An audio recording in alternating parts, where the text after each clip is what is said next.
The world of Avatar The Last Airbender is one full of endless war and suffering.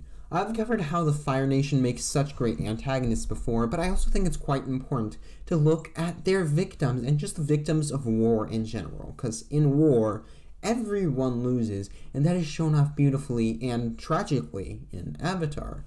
So today, in celebration of the release of the live action, let's take a look of how war changes people in the world of Avatar The Last Airbender.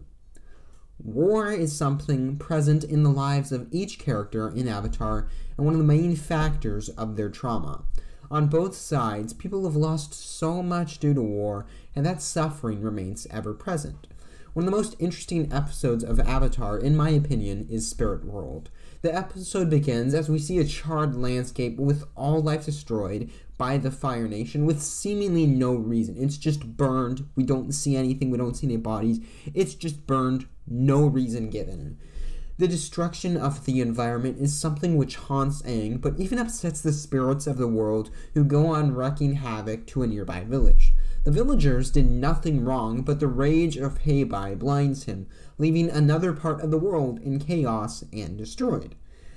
And this acts as a great metaphor for how the war in Avatar works. Hello Future Me has covered the cycle of war on his channel, where a character is hurt, so they hurt their aggressor, which creates a new victim.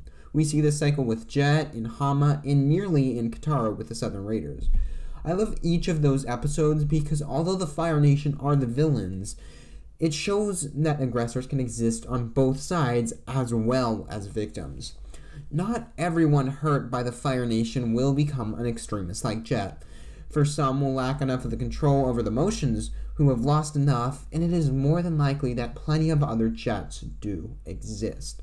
When I'm talking about two of the best episodes of Avatar, the Beach and the Ember Island players, I mentioned that all characters have a pretty horrible life, but what separated the protagonist from the antagonist, the protagonist acknowledged their pain and moved on, and the antagonist didn't. And this is the main division of characters in the show, and it can determine arcs, relationships, and worldviews. One of the reasons that Jet amasses such a following and gets Katara on his side, at first at least, is because he's relatable. He has suffered from the Fire Nation, same as everyone else, except he is going to take a stand. He's a rallying point, even though he's just as extreme as the Fire Nation, if not more. For Jet, without a parental figure, he resorts to humanity's worst animalistic instincts. And then on the complete other side are the people who have just completely broken, and I think Imprisoned is a great example of this. There are people who fought for freedom and lost, and then just finally gave up. They have come to terms with their suffering and just put their heads down, get to work, hoping that one day their suffering might end, but never taking any steps to ensure that that future comes to pass. And in a similar case, there are a lot of people who haven't lost their hope, but their childhood. Katara and Sokka lost their mother at a young age, and both needed to grow up in their own ways. For Katara, it is to become the mother of her village and take care of everyone. For Sokka, it's to become leader of Team Avatar as he matures the most of any of the characters throughout the 3 seasons that we see. And there are so many other characters who we kind of forget are in their teens. Suki is 15 and she's leading a squadron into a foreign land to battle the Fire Nation. Ty Lee and May undergo a similar thing, but of course, there is no comparison with Zuko. He starts with a reverse character arc due to the war. He starts off as well-intentioned. The war, more specifically his father, led Zuko to wanting to commit atrocious acts of hate and violence to impress his father. Then, by the end of the show, Zuko needs to grow up and come to terms with his horrible life and move on to try and earn redemption after all the trouble he has caused before. One of the things Avatar's first episode did just about perfect was their introduction of Aang. He comes out of an iceberg after 100 years, and the first thing he wants to do is to go put England sledding to play. And I don't think that is something that many people on that day would just want to do anymore. There is so much fear or suffering because of the war that people just won't go and have fun anymore in the world of Avatar.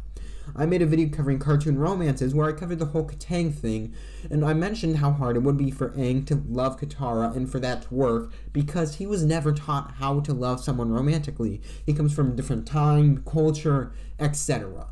But that is something that connects with every part of Aang's journey.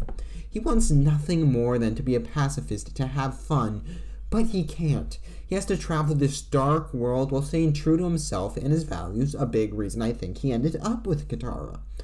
At the same time, though, we could say that Azula matured. She grew more manipulative, stronger, and more intelligent, but the perfect princess of the Fire Nation suffered a lot as well. We know that Azula was being manipulated by her father, Fire Lord Ozai, which was a reason that she ended up being so cruel. And we don't know to what extent that went, but I think it led to the main cause of Azula's fall. Azula isn't close with anyone, using them merely as pawns that she can control.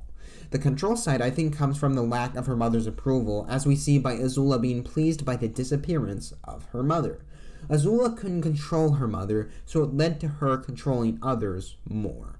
But when the leashes began to snap, Zuko, Mai, Ty Lee, Azula broke down, suffering, just like she caused everyone else to go through.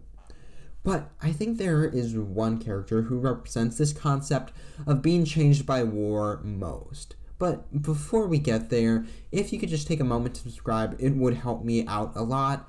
I'm on the road to 1K, so really anything helps. Thank you for even just getting this far into the video. Thank you for everything, but let's finish this off. Uncle Iroh, while being a seemingly nice person before the war, really changed as a person once he exited it. He left the Ba Sing Se war effort when his one and only son died, which changed his life forever.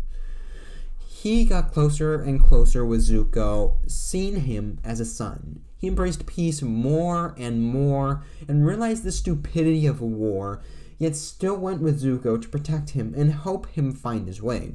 Without Iroh, the 100-Year War would have never ended. He brought out the best in people, and in the background got Team Avatar together by convincing Toph to rejoin the group and to get Zuko to turn to light.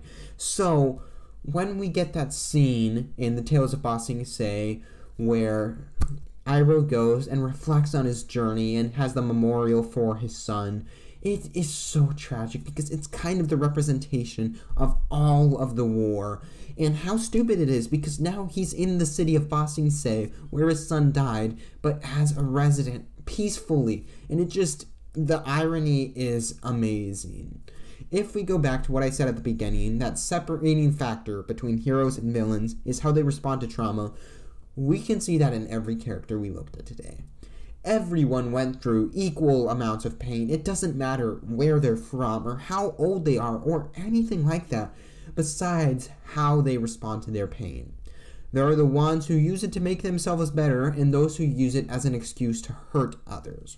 While war is a horrible thing, it brought out the best in certain people in Avatar, although it aided those who wished to do harm as well.